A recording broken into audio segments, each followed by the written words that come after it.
और हजारों की तादाद में आपने तो राजस्थान में विजय पताका के माध्यम से एक बार फिर से तालिबानी मानसिकता परास्त होगी और राष्ट्रवाद की विजय होगी।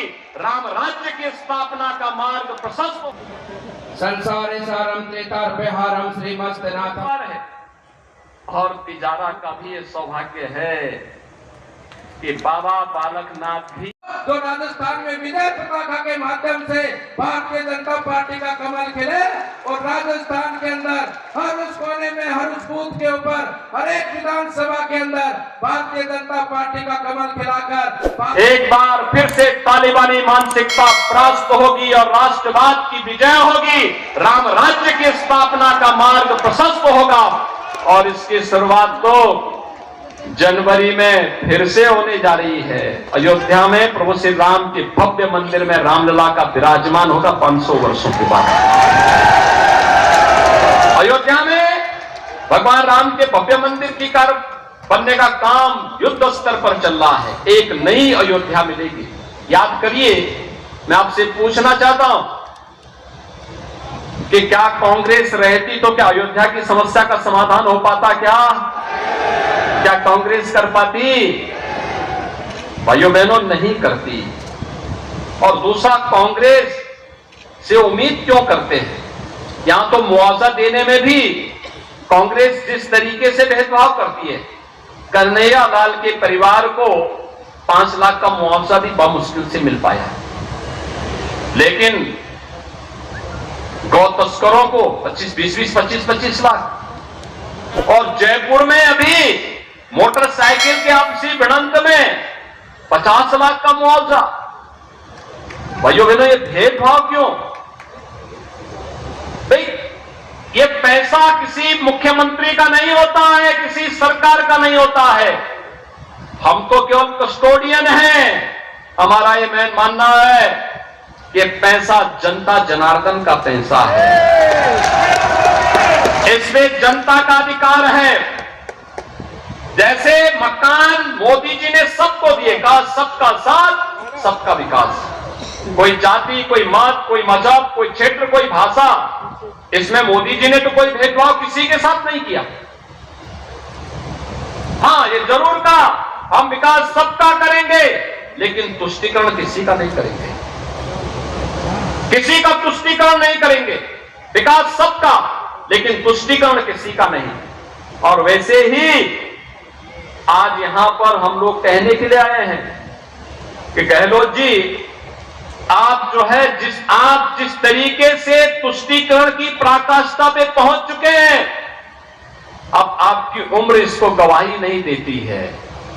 अब आपको आराम करना चाहिए और परिवर्तन का वाहक बनने में भारतीय जनता पार्टी में सहयोग कर देना चाहिए। क्योंकि उम्र बढ़ने के साथ व्यक्ति को धार्मिक कार्यक्रमों में रुचि लेनी चाहिए।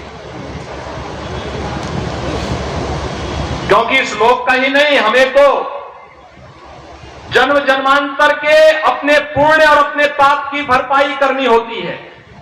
हर सनातन धर्मावलंबी इस बात को मानता है। और तिजारा का भी ये सौभाग्य है कि बाबा बालकनाथ भी एक योगी के रूप में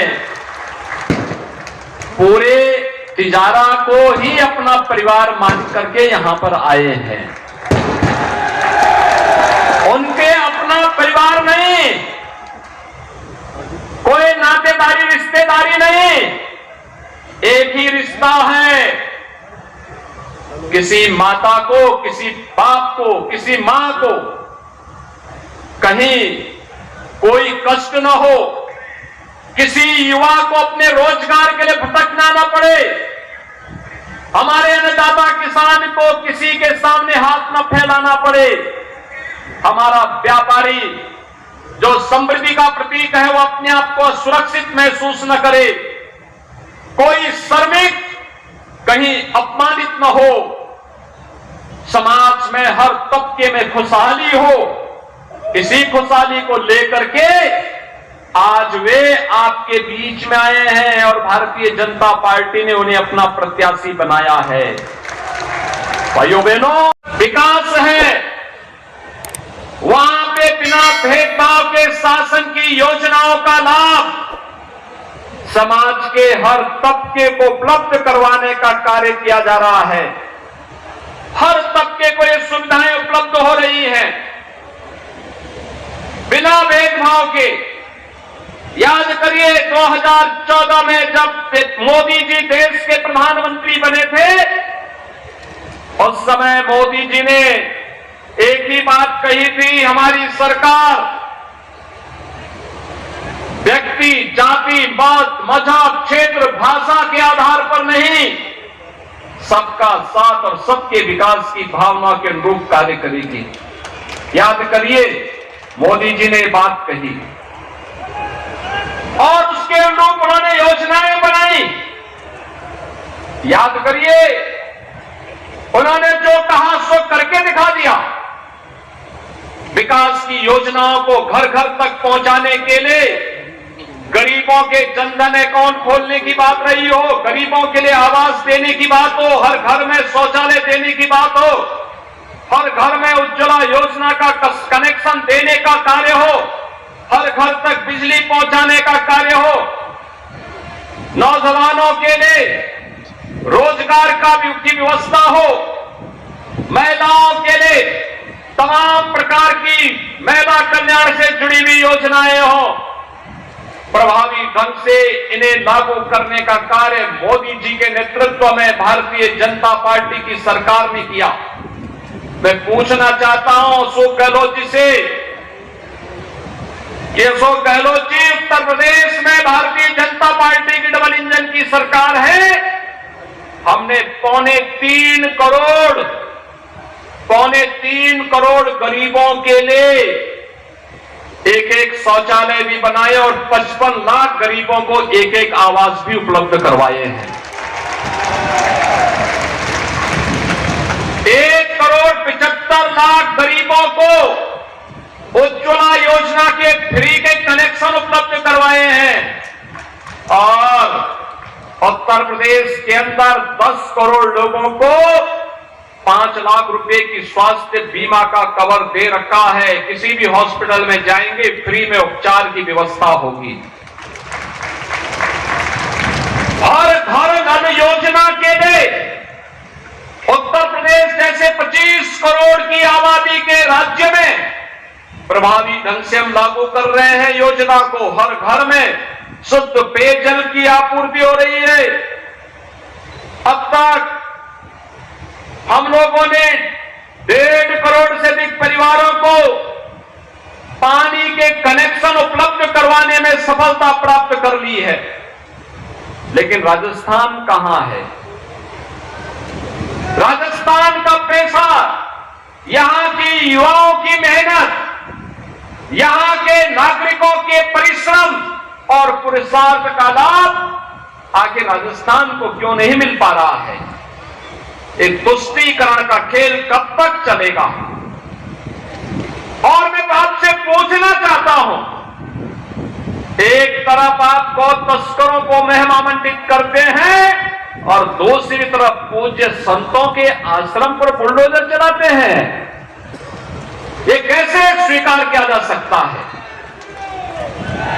यहां पे संतों की हत्या होती है,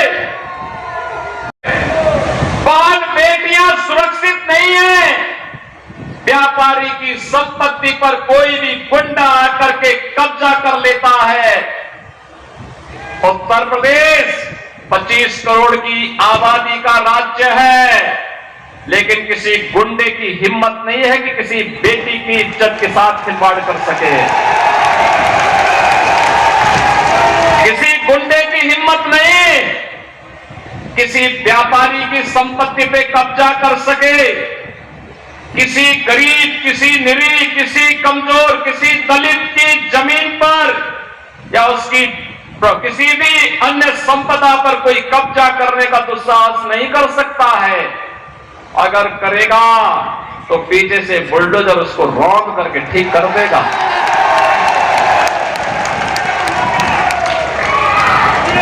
किसी संत की तरफ टेढ़ी नजर से कोई गुंडा नहीं देख सकता।